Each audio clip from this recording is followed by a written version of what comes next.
The transmission arrived at 3 in the morning, Earth Standard Time. It bypassed every firewall, every encryption protocol, every security measure that humanity had ever built. It simply appeared on every screen, every device, every display across the entire planet simultaneously. Ambassador James Hartley was the first human to read it in full. He sat in his office at the United Nations Space Command headquarters in Geneva, coffee growing cold in his hand. As the alien symbols rearranged themselves into English, the Galactic Council of Sovereign Species hereby summons the representatives of the planet designated Sol 3 to appear before the High Chamber within 30 of your planetary rotations. Failure to comply will result in immediate classification as a hostile entity. There will be no further communications until appearance is made. James read it 7 times.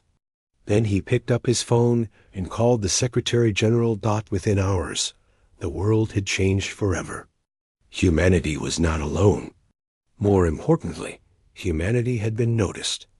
The next 29 days passed in chaos. Every government on Earth scrambled to understand what they were facing. Intelligence agencies that had spent decades pretending UFO sightings were weather balloons suddenly had to explain why they had been hiding evidence of extraterrestrial observation for over 60 years. Religious leaders issued conflicting statements. Stock markets crashed and recovered and crashed again. But James Hartley had no time for chaos. He had a job to do. On the 30th day, a ship appeared in orbit around Earth. It was massive, nearly 3 kilometers long, shaped like nothing human engineers had ever imagined. It did not communicate. It simply opened a small bay door and waited. James boarded the shuttle alone. This was his choice, against the advice of every military commander and political leader on the planet. If humanity was going to face judgment, he wanted the aliens to see exactly what they were dealing with. A single human, walking willingly into the unknown. The journey took 6 hours. James spent most of it staring out the viewport, watching stars blur into impossible streaks as the ship traveled faster than light. When they finally arrived, he understood why the council had chosen the name they had. The station was the size of a small moon. It hung in the darkness between galaxies, a neutral ground that belonged to no single species. Lights flickered across its surface in patterns that suggested millions of inhabitants. Thousands of ships docked at ports along its equator, representing civilizations. James could not begin to imagine. He was escorted by creatures that looked like walking shadows with too many joints. They did not speak, but they gestured toward a massive doorway at the end of a corridor that seemed to stretch forever. James walked through. The High Chamber of the Galactic Council was designed to intimidate. It succeeded beyond measure. The room rose upward for what might have been a kilometer. Its walls, lined with platforms and galleries, where representatives of hundreds of species sat, floated, or existed in ways that defied human comprehension. Some were humanoid. Others were masses of tentacles, clouds of gas contained in magnetic fields, mechanical constructs that hummed with artificial intelligence. The air itself seemed heavy with the weight of their combined attention. At the center of the chamber, James stood on a small platform that glowed with soft blue light. Above him, arranged in a semicircle of towering seats, sat the 7 primary representatives. These were the leaders of the oldest and most powerful civilizations in the known galaxy. The creature at the center spoke first. It was tall and thin, with skin like polished obsidian and eyes that burned with inner fire. The translation device in James's ear rendered its words into clipped, precise English. Human, you are the representative of Sol 3, the planet your species calls Earth. I am, James replied. His voice echoed in the vast space. I am Vorrington, first speaker of the Galactic Council. We have observed your species for approximately 200 of your years. We have watched you develop primitive space travel nuclear weapons, and global communication networks. We have studied your biology, your psychology, your history. James remained silent. He had decided before arriving that he would not speak unless directly asked a question. "Do you know why you have been summoned?" Voranthan asked. "I do not." A ripple of reaction moved through the chamber. Apparently, most species who stood where James now stood already knew their crimes. Voranthan gestured with one elongated hand, and a holographic display appeared in the air between them. It showed Earth, beautiful and blue, spinning slowly in the void. 17 years ago, your species sent a probe beyond the boundaries of your solar system.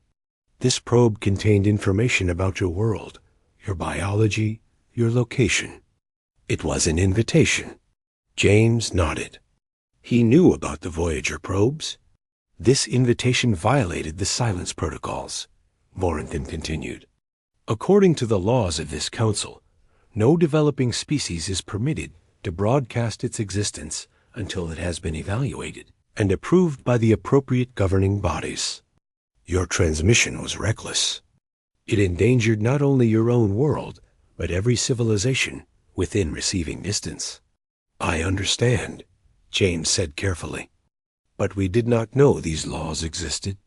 We did not know the council existed. Ignorance is not a defense." The voice came from another primary representative, a being that resembled a massive spider with crystalline legs. "The silence protocols exist precisely because young species do not understand the dangers of the cosmos. You have announced your presence to predators, parasites, and conquerors. You have painted a target on your world." James felt cold sweat forming on the back of his neck, but he kept his expression neutral. "What happens now?" Voranthan's burning eyes seemed to bore into James's soul. "Now, human, we must decide what to do with you. The Council has 3 options. First, we may accept Earth into the galactic community under strict supervision. Your species would be monitored, controlled, and guided until you demonstrate the maturity necessary for independence. This process typically takes between 500 and 2,000 years. The chamber waited for a reaction. James gave none. Second, we may quarantine your system. Your species would be confined to Earth and forbidden from further space exploration. Any attempt to leave your solar system would be met with immediate destruction. Still nothing. Third, Voranthan paused. And even across the vast gulf between their species, James could sense that the alien was uncertain how to proceed. We may eliminate the threat entirely. Your world would be sterilized. Your species would cease to exist. This option has been exercised 47 times in the history of the Council.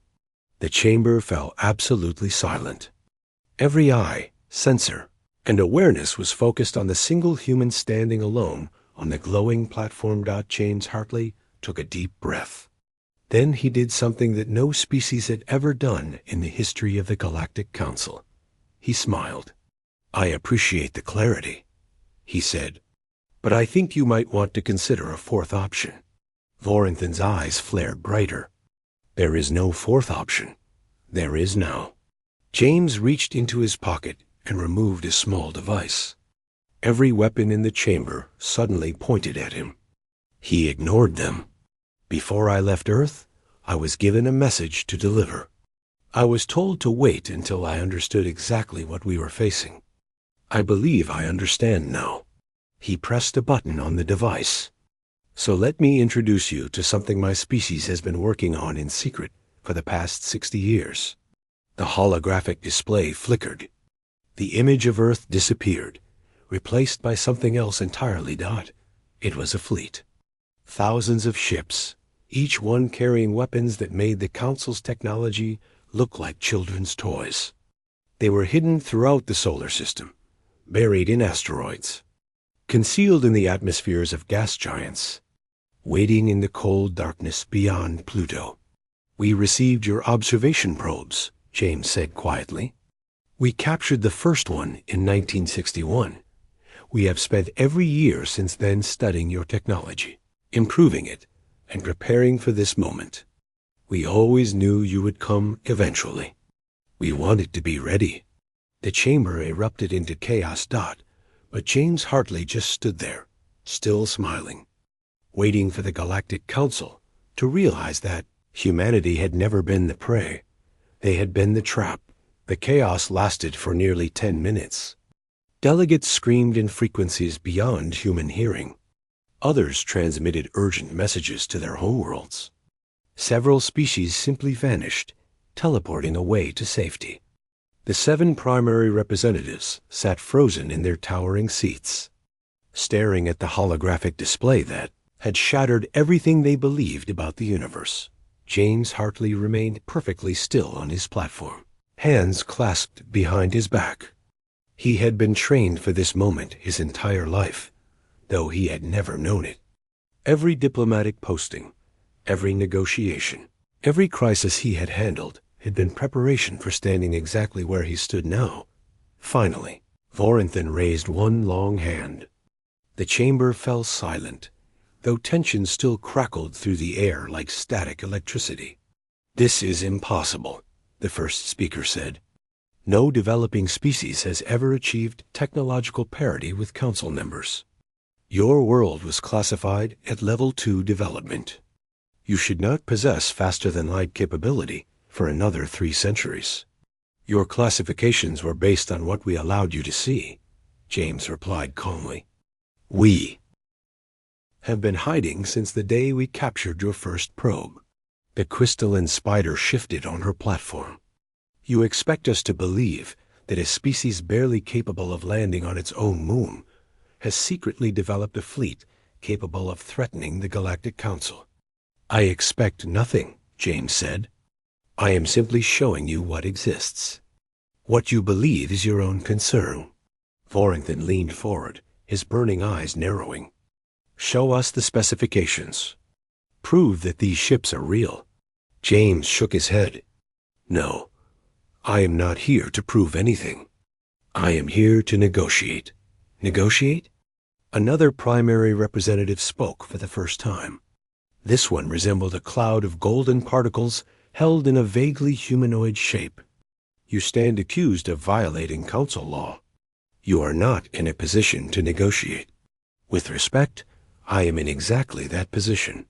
James gestured toward the holographic fleet still hovering in the air. "These ships are not merely defensive. They are positioned throughout your primary trade routes. If this meeting ends badly for Earth, those routes will be destroyed within hours." The chamber stirred again, but this time the noise was different. It was fear. Vorenthan's obsidian face was impossible to read, but his voice carried a new edge. "You would destroy yourselves in such an action. The Council's combined forces would annihilate your fleet and your world." "Eventually, yes," James agreed. "But not before we crippled your economy, destroyed your communication networks, and killed billions of your citizens. The Council has existed for over 50,000 years because it has never faced an enemy willing to accept mutual destruction. We are that enemy. You would condemn your own species to extinction." The golden particle cloud sounded genuinely confused. James's expression softened slightly. "You asked me earlier if I understood my position. I do, but I wonder if you understand yours. For the past 200 years, you have watched my species through probes and sensors. You have collected data on our biology, our technology, our societies. But you have missed the most important thing about humanity, which is, we would rather die free than live as slaves." James's voice hardened again. "Every option you offered me ends with humanity losing control of its own destiny. Supervision for 2,000 years. Quarantine forever. Extinction. None of these are acceptable. Then you choose death for your entire species?" Vorenthan's tone was incredulous. "I choose negotiation." James stepped forward on his platform, and the gesture sent a ripple of alarm through the nearest delegates. "The Council exists to maintain order in the galaxy. I respect that purpose. But order cannot be maintained through domination alone. There must be consent. There must be participation. There must be partnership. The 7 primary representatives exchanged glances that carried centuries of shared history and understanding. James could not read their expressions, but he could see them calculating. Finally, the crystalline spider spoke again. What exactly are you proposing, human? Equal membership in the Galactic Council. James's words dropped into the silence like stones into still water. Full voting rights. No supervision. No restrictions on our expansion. We become the 48th member species, with all the privileges and responsibilities that entails. The chamber exploded again, but this time Voranthan did not wait for it to quiet naturally. He raised both hands, and a subsonic vibration silenced every voice instantly. What you ask has never been granted to a species at your development level, he said. The Council has protocols, procedures. Species must demonstrate peaceful intent for at least 1,000 years before full membership is considered. Your protocols are based on the assumption that you hold all the power, James replied. That assumption is no longer valid. You threaten us and then demand equality? This is not how diplomacy functions. James allowed himself a small smile. Actually, this is exactly how diplomacy functions. I studied your history during the journey here.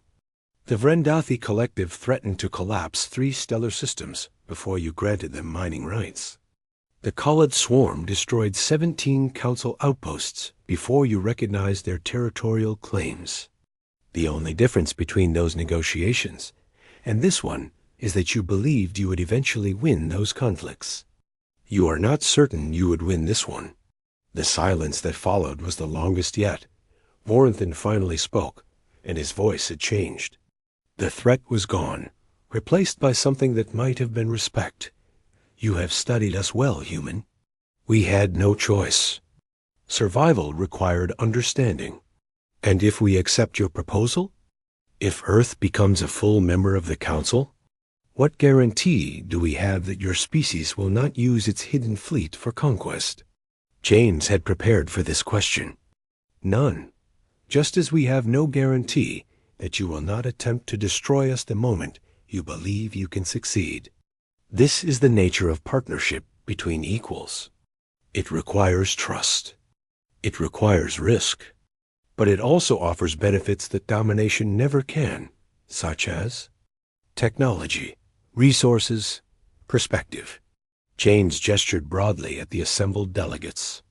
Your council has stagnated. I saw the records in your databases. No major innovation in 3,000 years. No new approaches to the problems you face.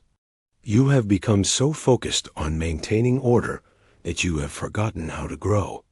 Humanity offers something you desperately need, fresh thinking.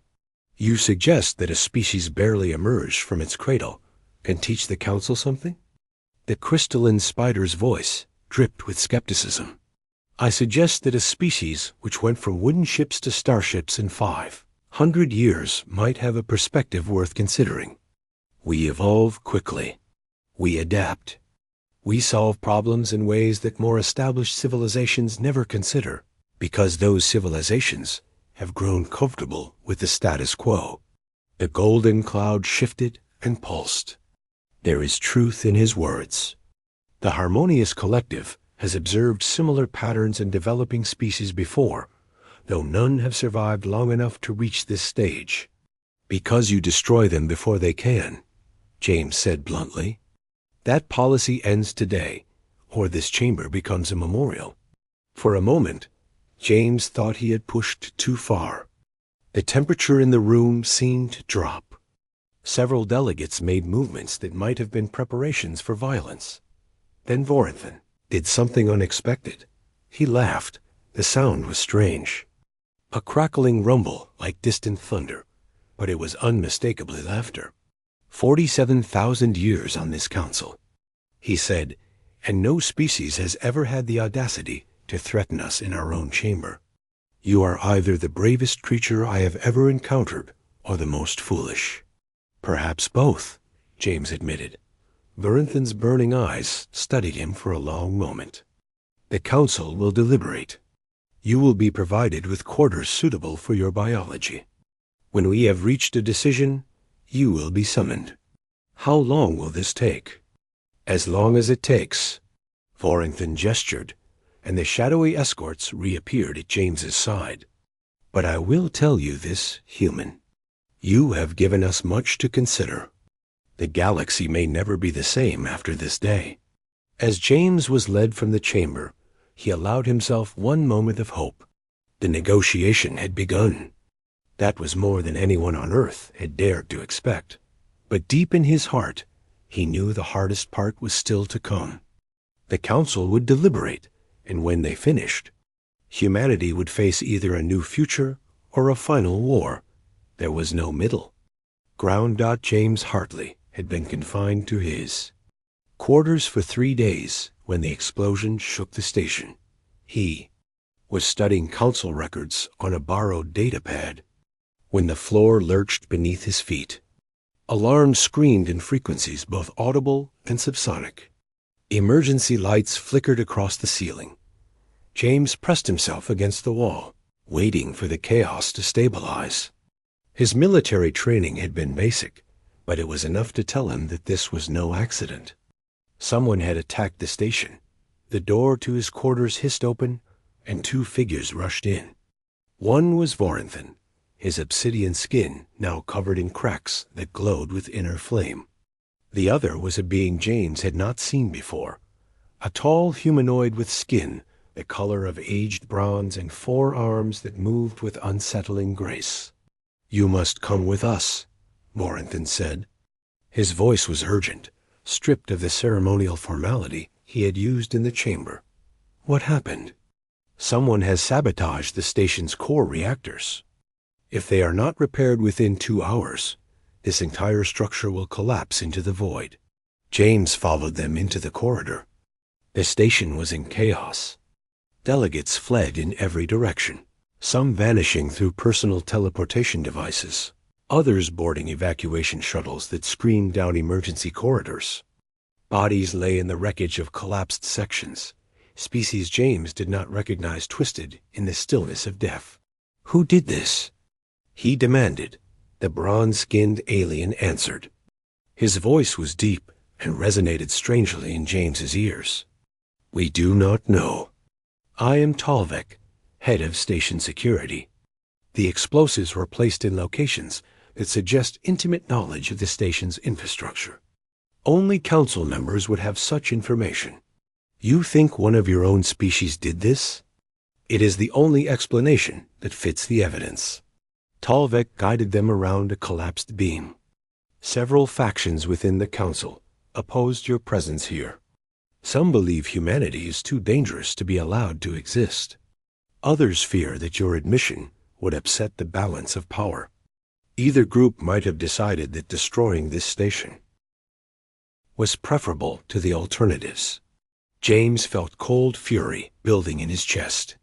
They would kill thousands of their own people to prevent a negotiation? Vorinthan glanced back at him. "You said yourself that humanity would accept mutual destruction rather than surrender its freedom.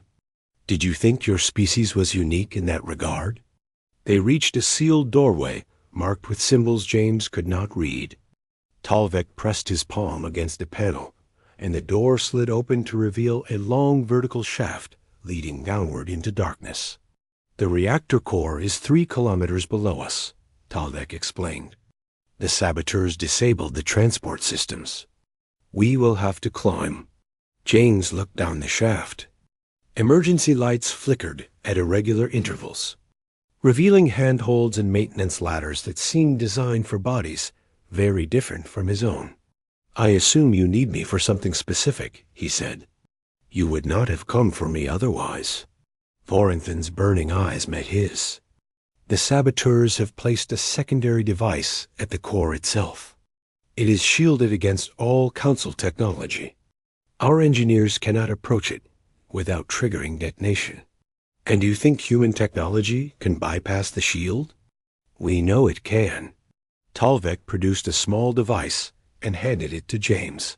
It was clearly alien, but the interface had been modified with human symbols. During your approach to the station, your shuttle's communication systems penetrated security protocols that had been unbreakable for 10,000 years. Whatever encryption your species uses, it operates on principles we do not understand. James stared at the device. You want me to disarm an alien bomb using technology I have never seen before. If you fail, we all die, Goranthan said simply. If you succeed, you will have saved the lives of every being on this station. That would significantly improve your negotiating position. Despite everything, James laughed. You are trying to manipulate me. I am trying to survive. The manipulation is simply a bonus. Vorrington gestured toward the shaft. Will you help? James thought about Earth, thought about the billions of people waiting to learn whether they would be accepted into the galactic community or condemned to destruction. Thought about his daughter, who was probably staring up at the stars right now, wondering if her father was still alive. Let us go, he said. The descent took nearly an hour. Several times, the handholds gave way beneath James's weight, and only his grip on alien cables kept him from falling into the darkness below. Talvek and Voranthan moved with practiced ease, their bodies designed for environments far more challenging than a vertical shaft. When they finally reached the reactor level, James understood why the council had called it a core. The chamber was enormous, a sphere at least a kilometer in diameter. At its center floated a contained star, a brilliant point of light that bathed everything in golden radiance. The reactor draws energy directly from a pocket dimension, Voranthan explained. If the containment field fails, the dimensional breach will expand. This station, and everything within 1,000 light years, will be pulled into the void. James spotted the bomb immediately. It was attached to the primary containment housing, a small cylinder that pulsed with sickly green light. Around it, a shimmering field of energy prevented anyone from approaching. The shield is keyed to council biosignatures, Talvek said. Any recognized species that approaches within 10 meters will trigger the detonation sequence. But humans are not registered in the database. The shield does not recognize you as a threat. James took the modified device from his pocket. You are asking me to trust alien technology to protect me from an alien bomb built by someone who wants me dead. Yes. And if the shield does recognize me, then the detonation will kill you instantly. You will feel nothing. Voranthan paused. If it helps, I do not believe this will happen. Whoever built this bomb was thorough, but they did not know humanity would be here. Your presence was unexpected. That may be the only advantage we have. James looked at the bomb, then at the two aliens who had brought him here. They were not friends. They were not allies. They were simply beings who found themselves on the same side of a crisis they had not created. It was enough. Stay here, James said. If something goes wrong, tell the council that Earth came to help when it mattered. That might count for something.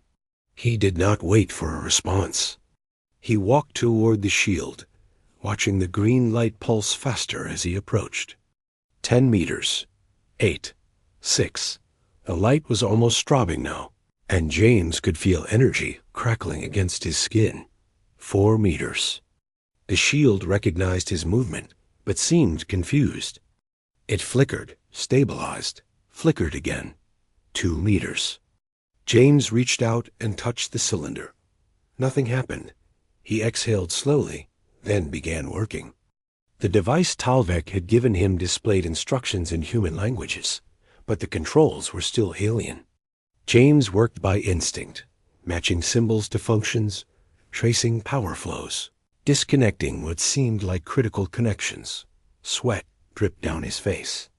The station shuddered around him. More explosions somewhere above. Time was running out. Finally, the green light died.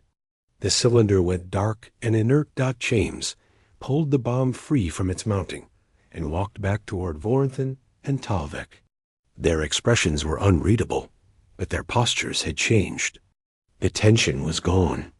"It is done," James said, handing over the cylinder. Voranthan took it carefully. "You have saved us all, human. The Council will not forget this.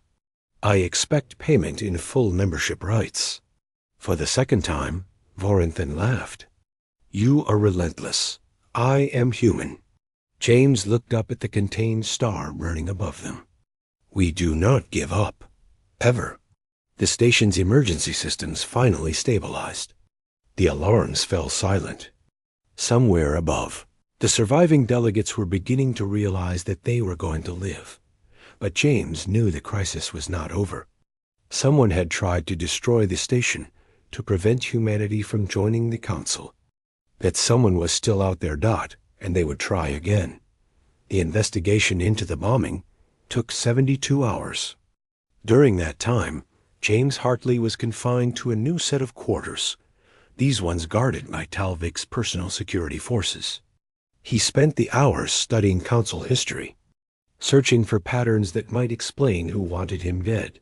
On the fourth day, Talvik came to him with news. "We have identified the saboteurs," the bronze-skinned security chief said. His forearms were folded in a way that suggested deep discomfort. "You will not like what we have found. Tell me." The explosives were manufactured using Vrelian technology. The placement showed intimate knowledge of station architecture that only the primary representatives possess. And the shield around the secondary device was keyed to avoid detection by exactly 6 species.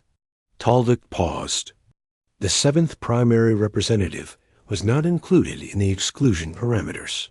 James felt his stomach drop. Voranthan. The evidence points in his direction, yes. But the first speaker claims innocence. He says the evidence was manufactured to frame him and create division within the Council.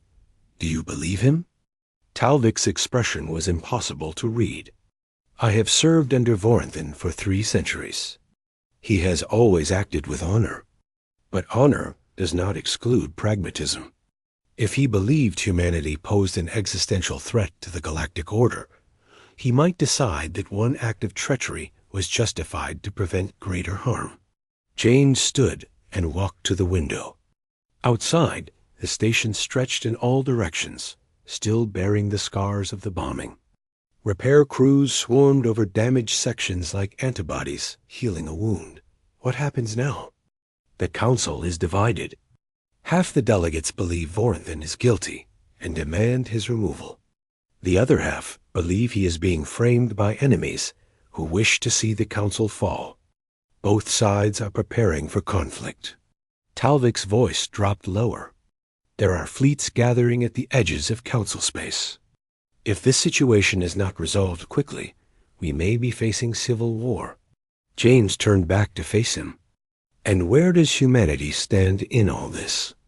That is why I came to you. Talvik produced a datapad and handed it to James. These are the complete technical specifications of the bomb. Our analysts have studied them for days without progress. We need fresh eyes. Human eyes. James examined the data. Most of it was incomprehensible, alien symbols and energy signatures that meant nothing to him. But something caught his attention. A pattern in the power flow. A sequence that seemed oddly familiar. "This signature here," he said, pointing to a particular section. "What is it?" "Unknown. We assumed it was part of the shield technology." "It is not a shield." James's heart began racing as recognition clicked into place. This is a communication protocol. The bomb was not just designed to destroy the station. It was designed to send a signal before detonation. Talvik leaned closer. "A signal to whom?" "That is what we need to find out." James looked up. "I need access to your communication archives. Everything that was transmitted from this station in the hour before the bombing. That data is classified at the highest levels. then get me clearance. If someone sent a message before this bomb went off, they were coordinating with someone else. Find that message, and you find the true conspirators." Talvik hesitated for only a moment. Then he nodded and led James out of the quarters. They descended into the depths of the station, passing through security checkpoints that required Talvik's personal authorization at every step. Finally, they reached a chamber that hummed with processing power. Banks of crystalline storage units stretched into the distance, containing every transmission that had ever passed through Council Space. James sat at a terminal and began working. The interface was unfamiliar, but the underlying logic was not. Data was data, regardless of who created it. Within an hour, he had learned enough to navigate the system. Within 2 hours, he found what he was looking for. "There," he said, highlighting a transmission. 17 minutes before the first explosion. A burst transmission on a heavily encrypted channel. The encryption is different from anything in Council records. Talvik examined the data. "I have never seen this protocol before, because it is not from any species in the Council." James leaned back in his chair, his mind racing. The transmission was sent to a location beyond Council-controlled space. Someone outside your organization ordered this attack. That is not possible. No external power would dare to challenge the Council. 3 days ago, you would have said the same thing about humanity. James turned to face Talvik directly. "Someone out there has been watching you. Watching us. They saw humanity arrive, and they decided to act. The question is why?" Before Talvik could respond, the chamber's emergency systems activated. Red light flooded the room. "Security breach," an automated voice announced. "Unauthorized access detected in communication archives. Containment protocols engaging." Talvik's 4 arms reached for weapons that materialized from concealed holsters. "Someone knows we are here." The doors on both ends of the chamber slammed shut. James heard locking mechanisms engaging, sealing them inside. Then the walls began to move inward. "They are trying to crush us," James said. Backing toward the center of the room, Talv, EK fired at the nearest wall. His weapons were powerful, but the material barely scorched. This chamber was designed to destroy evidence in case of invasion. Once activated, it cannot be stopped from inside. James looked around desperately. The terminal, the data. If they could transmit the evidence before the walls killed them, He threw himself at the console and began working faster than he had ever worked before. His fingers flew across alien controls, improvising, guessing, praying. "What are you doing?" Talvik demanded. "Sending everything we found to the primary council chamber. Every delegate needs to see this. If we die here, at least the truth survives." The walls were 5 meters away now. Then 4. The air was growing dense as the space compressed. James hit the final command. The terminal flashed once, confirming transmission. Then the walls stopped moving. For a long moment, neither of them breathed. Then the emergency lights died, replaced by normal illumination. The doors unlocked with a soft click. Talvik's weapons vanished back into their holsters. Someone overrode the containment protocols. Someone who wanted us to survive long enough to send that transmission. James stood slowly, his legs shaking from adrenaline. "We have an ally on this station. Someone who knows more than they are telling." The doors opened, and Voranthan stood in the corridor beyond. His obsidian skin was darker than before, the cracks in his face glowing with barely contained heat. "I received your transmission," he said. "The entire council received it. They know now that the conspiracy extends beyond our borders." "Did you stop the walls?" James asked. "I did." Voranthan stepped into the chamber. "Someone tried to silence you because you were getting too close to the truth. I could not allow that." James studied the first speaker carefully. You could have let us die. It would have eliminated the evidence against you. It would have eliminated false evidence. The truth would have remained hidden, and the real enemy would have won. Vorenthin's burning eyes met James's. I am not your enemy, human. I never was. But someone wants you to believe I am. Someone wants this council to tear itself apart before humanity can take its place among us. Who? Vorenthin turned toward the door. Come with me. It is time you learned about the silence protocols. The real silence protocols. And the enemy they were designed to contain. James followed, knowing that whatever came next would change everything. The galaxy was not what it seemed. And humanity had walked into a war that had been raging for millions of years. The chamber Vorenthin led them to was not marked on any map. It existed in the spaces between spaces, a pocket of reality that could only be accessed by those who knew the way. When James stepped through the final doorway, he understood why this place had been hidden. The walls were covered with images of destruction, worlds burning, civilizations collapsing, species vanishing into extinction. The chronicle stretched back billions of years, a record of loss so vast that the human mind could barely comprehend it. What is this place? James whispered, the memory of the fallen. Vorenthin walked among the images, his burning eyes dimming with what might have been sorrow. Every species that has ever been destroyed by the enemy, every civilization that rose, flourished, and was consumed. The enemy, James repeated. You mentioned the silence protocols were designed to contain something. Not something, someone. Vorenthin stopped before a particular image. It showed a creature that hurt to look at, a shape that seemed to exist in too many dimensions at once. We call them the architects. They were here before any of us. Before the stars themselves, perhaps. They built the galaxy, seeded the first planets with life, created the conditions for consciousness to emerge. They sound like gods. They were. And like many gods, they eventually decided their creations had disappointed them. Vorenthin turned to face James. 3 billion years ago, the architects withdrew from the physical universe. But before they left, they established a test, a filter. Any species that develops beyond a certain technological threshold attracts their attention. If that species is judged worthy, they are allowed to continue. If not, he gestured at the walls around them. James felt ice in his veins. The silence protocols. You keep developing species quiet so the architects do not notice them. Exactly. The council exists for one purpose, to manage the growth of civilization in ways that do not trigger the architect's judgment. Species that announce their presence too loudly, that expand too aggressively, that develop weapons too powerful.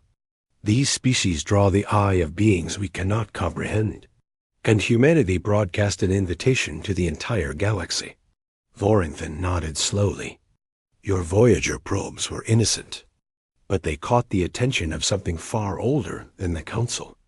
The architects have been watching your solar system for 17 years. They are close to making a judgment. James felt the weight of billions of lives pressing down on him. Every human who had ever lived. Every dream, every hope, every child's laughter. All of it balanced on the edge of extinction. Why are you telling me this? Because the bombing of this station was not meant to stop humanity from joining the Council. It was meant to provoke you. Vorenthin's voice was heavy. There are factions who believe the only way to save themselves is to trigger the architects deliberately. If humanity responds to the attack with violence, if your hidden fleet strikes at Council worlds, you will prove yourselves unworthy. The architects will destroy you, and the rest of the galaxy will be spared for another era. James's mind raced through the implications. Someone wants us to start a war, so we will be judged as aggressors. Yes, and every action you have taken since arriving here has played into their hands. The revelation of your fleet, The threats, the defiance. You have shown the architects exactly what they feared, a species that refuses to submit. What was the alternative? James demanded. Accept slavery? Accept destruction? You gave us no other choice. I know. Vorenthan's voice cracked with something that might have been shame. The council has failed. We were so focused on maintaining order that we forgot our true purpose. We became jailers instead of protectors. And now we face the consequences. Silence filled the chamber. James stared at the images of dead worlds, trying to find a path forward that did not lead to extinction. There has to be another way, he said finally. The architects made this test. They designed it. That means there are rules, criteria. Some species must have passed. A few, very few, and none in the past 100,000 years. What made them different? What did they do? Vorenthan hesitated. They demonstrated something the architects valued above all else. Not power, not intelligence, not even restraint. He paused. They demonstrated sacrifice, the willingness to put others before themselves, to accept loss for the sake of something greater. James thought about Earth, about the billions of people who had given everything to build the hidden fleet, about the generations who had lived in secret, preparing for a war they hoped would never come, about the astronauts who had died in accidents that were actually missions to recover alien technology. My species has sacrificed more than you know, he said quietly. For yourselves, for your own survival. That is not what the architects seek. Vorenthan moved closer, his burning eyes searching James's face. They want to know if a species can sacrifice itself for others, for strangers, for enemies. The weight of understanding settled over James like a shroud. You want humanity to stand down, to remove the threat of our fleet, to leave ourselves defenseless. I want humanity to survive, and this may be the only way. James closed his eyes. He saw his daughter's face, his wife's grave, the blue curve of Earth seen from orbit, everything he loved, everything he had sworn to protect. If I order the fleet to withdraw, we have no guarantee the Council will honor our membership. We have no guarantee anyone will protect us. You have my guarantee. Vorenthan placed one long hand on James's shoulder. I have lived for 70,000 years. I have watched countless species rise and fall, and I have never seen a civilization face the abyss with the courage humanity has shown. You deserve to survive, and I will ensure that you do, whatever the cost. James opened his eyes. The other primary representatives, the factions that bombed this station, they will not accept this. They will have no choice. Vorenthan's voice hardened. While we have been speaking, Talvek has been gathering evidence. The transmission you discovered came from the Vrelian Consortium, a faction that has secretly opposed Council unity for millennia. They manipulated this entire crisis. They hope to use humanity as a weapon and a scapegoat simultaneously. When the full Council learns the truth, they will face judgment. James took a deep breath. The decision before him was impossible. Stand down and trust an alien he had met days ago, or fight and doom humanity to extinction. But was it really a choice at all? Humanity had always survived through adaptation, through change, through the willingness to take risks that seemed insane. This was the greatest risk of all. Tell the fleet to stand down, James said, and pray that your guarantee means something. Vorenthan's hand tightened on his shoulder. You have just saved your species, Ambassador Hartley, and perhaps all of us as well. The message went out across the stars. The hidden fleet powered down its weapons. Earth stood naked before the galaxy, trusting in the word of strangers. And somewhere in the spaces between dimensions, the architects' watch. Their judgment was swift. A pulse of energy swept through the council station, touching every being it encountered. James felt it wash over him, reading his thoughts, measuring his soul, weighing the choices that had led him to this moment. Then it was gone in its wake. A single message appeared on every screen, in every language, across every world in the galaxy. The species designated Sol 3 has demonstrated the quality we seek. They are worthy. Let them grow. The chamber fell silent. Then Voranthan began to laugh, a sound of pure relief. "It is done," he said. "Humanity is protected by the architects themselves. No species will dare to move against you now." James felt tears running down his face. He did not bother to wipe them away. Somewhere out there, Earth was waking up to a new dawn. A galaxy that had judged them and found them worthy. A future that stretched out beyond the stars. Humanity had been pushed to the edge, and instead of falling, they had learned to fly.